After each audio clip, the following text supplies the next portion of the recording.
Assalamualaikum warahmatullahi wabarakatuh. Waalaikumsalam warahmatullahi wabarakatuh. Rabbi a'udzu bika min hamazati syayatin wa a'udzu bika rabbi an yahdurun. Bismillah walhamdulillah wassalatu wassalamu ala Rasulillah. La haula wala quwwata illa billah amma ba'd. Subhanaka la ilma lana illa ma 'allamtana innaka antal alimul hakim. Wa tub 'alaina innaka antat tawwabur rahim. Rabbi shrah li sadri wa yassir li amri wahlul 'uqdatam min lisani yafqahu qawli. Rabbi ighfir li wa hab li mulkan la yanbaghi li ahadin min ba'di innaka antal wahhab. Ya Wahhab, ya Wahhab, ya Wahhab, ya Razzaq, ya Razzaq, ya Razzaq. Ya Fattah, ya Fattah, ya Fattah, ya Alim, ya Alim, ya Alim. Alimna ma na'lam wa ma lam na'lam. Anta taqdiru wa la naqdiru wa anta ta'lamu wa la na'lamu wa anta 'allamul ghuyub. Akhbirna 'ilmal ghaibi wa syahadah innaka 'ala kulli syai'in qadir. La haula wa la quwwata illa billahil 'aliyyil 'azim. Walhamdulillahi rabbil alamin. Segenap pengurus DKM Mushola Nurul Iman yang saya hormati, mudah-mudahan senantiasa diberikan kemampuan dan kemudahan untuk memakmurkan mushola ini, dan mudah-mudahan juga dimakmurkan oleh Allah Subhanahu wa taala. Genap jamaah yang dirahmati Allah Subhanahu wa taala, alhamdulillah pada malam hari ini kita kembali diberikan kesempatan oleh Allah, sama-sama kita mensyukuri nikmat pendengaran, penglihatan, dan hati akal pikiran kita yang semuanya itu akan diminta oleh Allah pertanggungjawabannya. Mudah-mudahan Allah memberikan hikmah dan ilmu kepada kita. Salawat dan salam kita sampaikan juga kepada junjungan kita Nabi besar Muhammad sallallahu alaihi wasallam. Mudah-mudahan kita semua Allah berikan kemampuan untuk bisa istiqomah memegang teguh ajaran sunnah Rasulullah sallallahu alaihi wasallam sampai akhir hayat kita. Pada pertemuan yang lalu kita sudah membuka beberapa ayat berkaitan dengan tugas Rasulullah Shallallahu Alaihi Wasallam, bahwa jauh sebelum beliau dilahirkan ke muka bumi ini sudah diharapkan kelahirannya. Kakek moyang beliau Nabiullah Ibrahim alaihissalam setelah menyelesaikan membangun Ka'bah dengan putra beliau Ismail, memohonkan doa kepada Allah Subhanahu wa taala, dan doanya Allah abadikan dalam Al-Qur'an surat kedua Al-Baqarah ayat 129. Ini saya ulang sedikit ya, supaya jangan lupa ya. Nah, doanya adalah Rabbana wa ba'as fihim rasulam minhum yatslu alaihim ayatika wa yu'allimuhumul kitaba wal hikmata wa yuzakkihim innaka antal azizul hakim. Ya Tuhan kami, utuslah di tengah-tengah mereka seorang rasul dari kalangan mereka sendiri yang akan membacakan ayat-ayat-Mu, satu, yang akan mengajarkan kitab dan hikmah, dua, dan mensucikan mereka, tiga, ya. Dan sesungguhnya Engkau maha perkasa lagi maha bijaksana. Nah, itu doa yang disampaikan oleh Nabi Ibrahim, ya. Nanti itu berarti dari anak keturunan Ismail berharap akan beranak pinak, kemudian nanti ada di antara mereka yang jadi rasul gitu. Dan dari Bani Ismail nanti yang jadi rasul adalah Muhammad bin Abdullah, ya. Itu dari jalurnya Nabi Ismail pada Nabi Ibrahim, itu yang Allah utus, yang lahir di dekat Ka'bah. Kemudian setelah usia 40 tahun Allah angkat jadi rasul, menjalankan tugas utamanya. Apa tugas utamanya sih? Membacakan ayat-ayat Allah. Ya, jadi ayatnya dulu ada, apa nabinya dulu ada? Yang Allah siapin ayatnya dulu apa nabinya dulu? Ayatnya dulu, Pak ya. Iya, kitabnya udah ada, ayatnya udah ada. Nanti siapa yang menyampaikan ini gitu. Ya, lahirlah Muhammad bin Abdullah. Usia 40 tahun, kemudian dikasih ayat. Ya, ayat pertama surat Al-Alaq ya, ayat 1 sampai 5. Iqra bismi rabbikal ladzi khalaq, khalaqal insana min 'alaq. Iqra wa rabbukal akram allazi 'allama bil qalam, 'allamal insana ma lam ya'lam. Turunnya enggak semua langsung. Ya, tapi berangsur-angsur. Ya, diterima, dibacain. Diterima, dibacain. Terus gitu, Pak. Diterima lagi, dibacain lagi. Sampai 23 tahun. Periode Mekah itu kurang lebih ya 13 tahun ya. Sisanya di Madinah.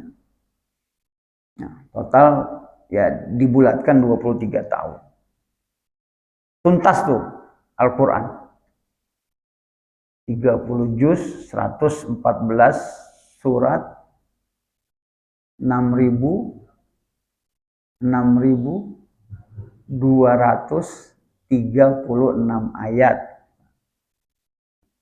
Yang masih bilang 666 berarti masih ngikutin buku agama masa kecil dulu. Belum pernah ngitung sendiri, Pak. Kalau dihitung sendiri kan gampang tuh, udah ada kalkulator sekarang ya. Ya, Al-Fatihah 7 tambah Al-Baqarah 286 tambah Ali Imran 200 tambah An-Nisa 176, terus Pak tambah Al-Maidah 165 sampai tambah surat An-Nas 6 ayat. Tinggal diklik keluar ya. Udah gampang sekarang. Ya, senangnya di markup ya. Iya. 6.236 ayat, Pak. Selama rentang waktu 23 tahun tuh. Berangsur-angsur, nggak langsung. Ya. Nggak langsung hatam nggak. Kenapa? Karena tadi proses membacakan itu kan butuh, iya, orang dibacain dulu. Habis dibacain terus diajarin tadi kitab dan hikmah, diajarin maksudnya apa. Ya, sampai paham. Setelah paham, diamalin dulu. Kalau belum diamalin, belum turun lagi ayat berikutnya. Nunggu diamalin, Pak. Kalau udah diamalin, baru turun ayat berikutnya. Terus begitu. Ya, kita kan maunya hataman Quran terus ya. Hatam gitu. Paham nggak? Enggak. Nah, Allah pengennya gitu. Ya, kalau kita sekarang belajar Quran dari kecil ya harusnya kita sudah ya udah kayak sahabat-sahabat Rasul ya, sahabat 23 tahun Pak nyelesain. Ya, gitu. Ini yang harus kita kembalikan lagi, Pak. Ya, jadi kita menjalankan metodologinya, kurikulumnya sesuai dengan yang Allah ajarkan tuh kepada para nabi. Nabi Ibrahim. Nah, nanti tadi Rasulullah pada prakteknya kan ada 3 ayat lagi tuh. Surat kedua 151, surat ketiga 164 dan surat ke 62 ayat yang ke 2. Nanti Bapak buka di rumah ya kalau Mang ini ya. Nah, bunyinya serupa. Ini. Oh, ini kabelnya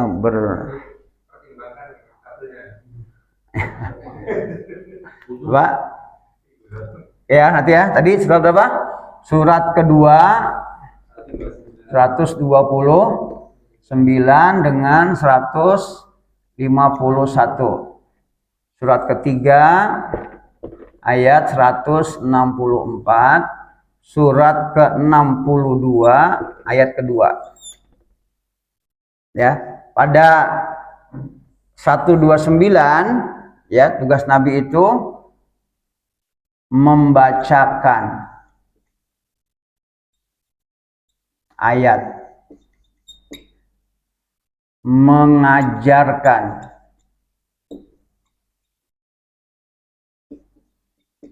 kitab, ya, mengajarkan,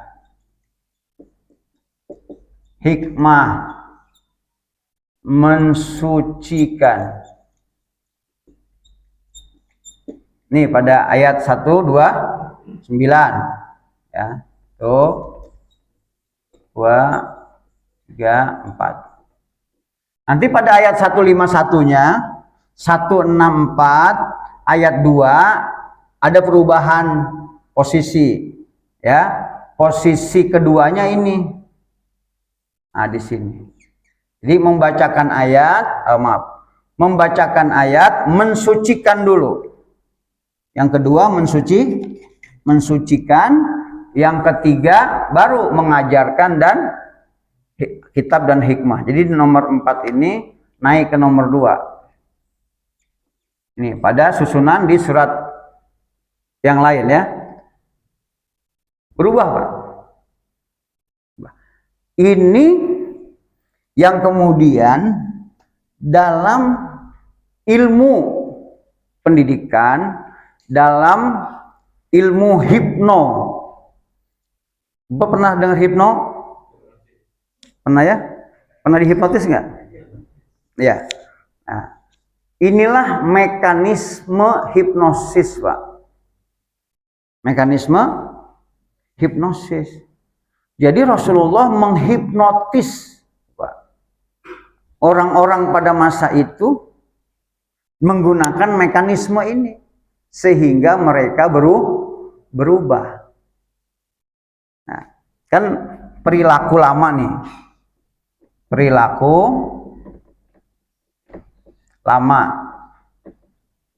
Pada ayat ini disebut wa in kanu min qablu lafi dhalalim mubin. Meskipun sebelumnya perilaku lama mereka ini sesat banget, sesat yang nyata. Bahasa kita kemudian jahiliyah gitu, Pak ya, jahiliyah banget. Nih perilaku lamanya jahiliyah ya, perilaku lama jahiliyah. Selama di sini 23 tahun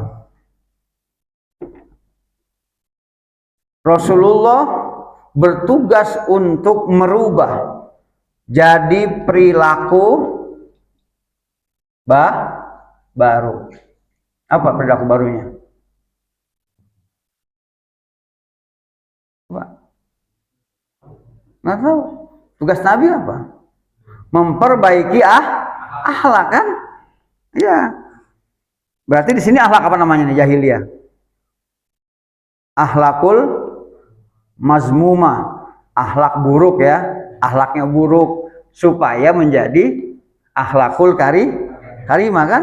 Innama bu'istu liutammima makarimal akhlak. Ayat yang ini Rabbana wab'as fihim rasulam minhum ila akhir ayat.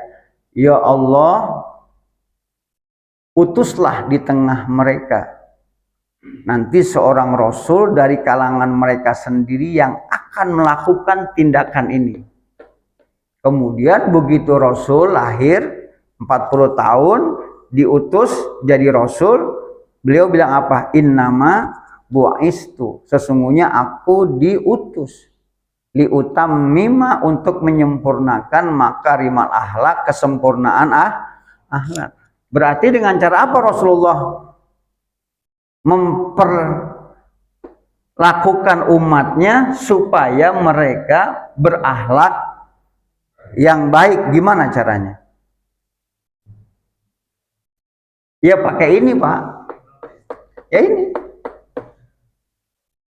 Inilah yang Nabi Rasul lakukan untuk menghipnotis nih sahabat-sahabatnya supaya mereka punya perilaku yang baru, taat, patuh, tunduk, patuh kepada aturan-aturan yang baru. Gitu Pak. Apa perilaku baru tadi? Akhlakul karimah nih. Akhlak al karimah. Dengan cara apa? Dengan cara ini. Pertama, ayat turun. Nabi bacain Pak. Dibacain ayat, yang masuk ayat dibacain. Udah bisa dibacain, ini dulu nih, disucikan. Apa tuh sucikan Pak?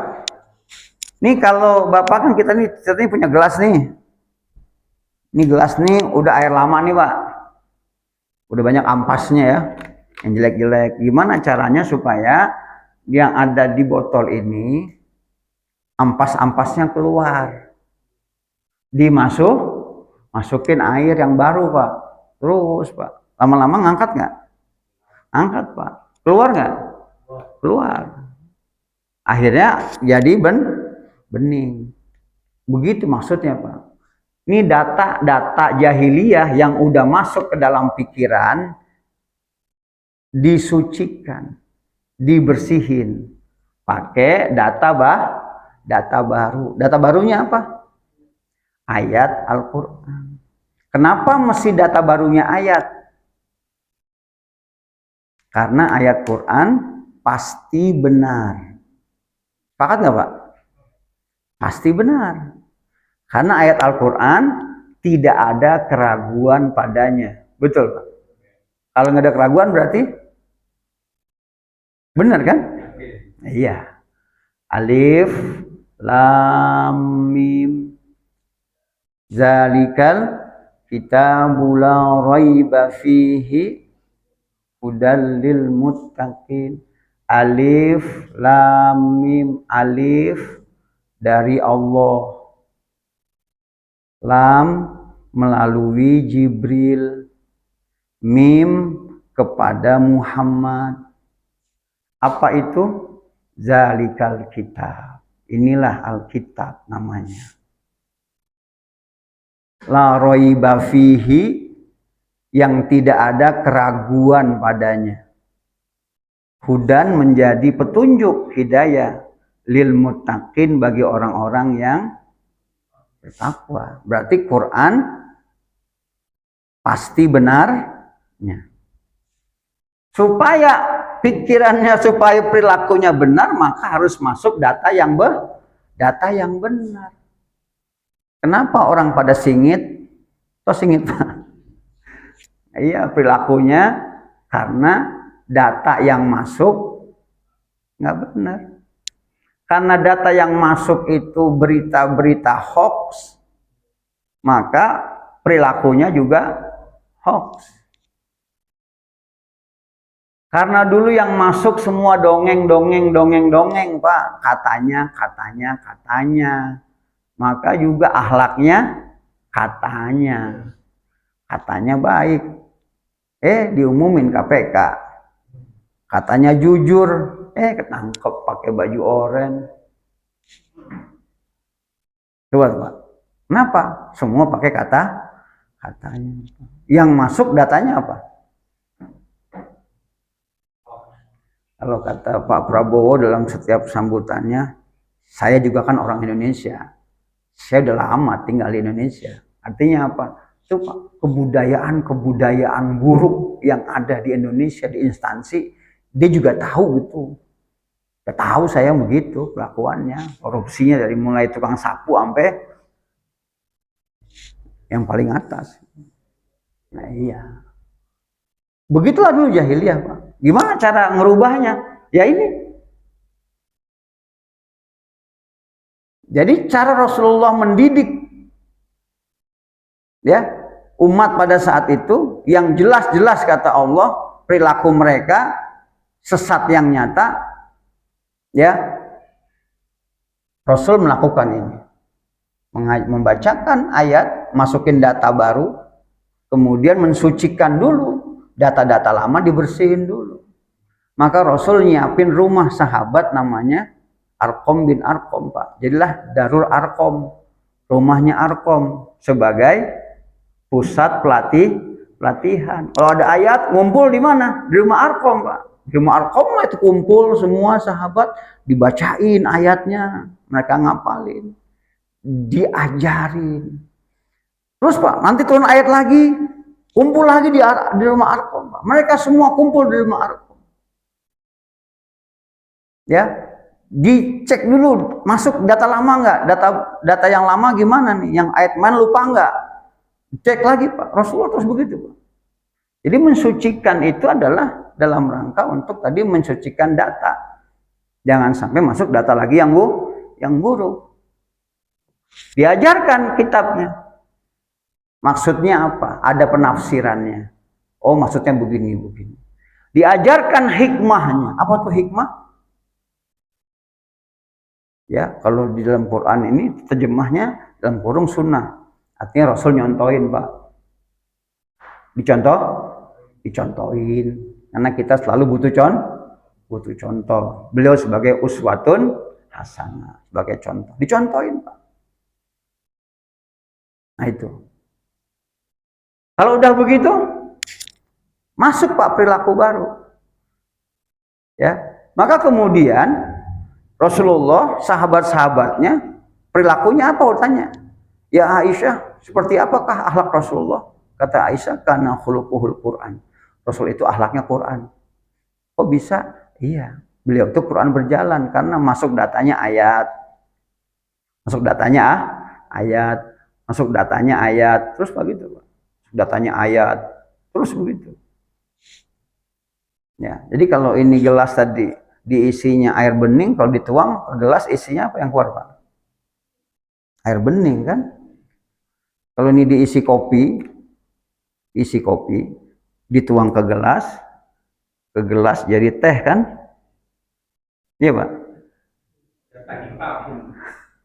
Ya kopi lagi lah, nggak mungkin isinya teh. Ada yang bilang, teh apa? Kok kopi pahit? Nah itu berarti dia selama ini dibohongin Pak, sama kapal api, sama ABC. Mana ada kopi manis? Kopi ya pahit. Yang manis apa? Gula. Ada orang aneh minum kopi pahit. Ada tegesin kopi pahit ya.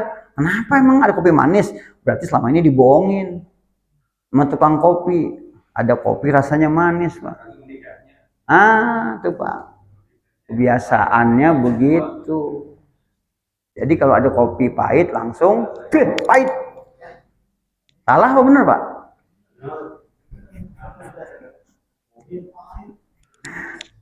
Nah ini kita udah sering sama yang salah, jadi sama yang benar aneh Pak ya. Udah kebiasaan salah Pak, sama yang benar jadi aneh. Jadi kalau ada orang sekarang berbuat kejahatan, yang malu yang lihat, yang berbuat nggak malu Pak, kan biasa. Tapi yang melihat yang nggak bisa, gitu sih gitu. Zaman jahiliyah gitu Pak. Maka tugas Rasul ngebersihin tuh, cuci otak, brainwashing.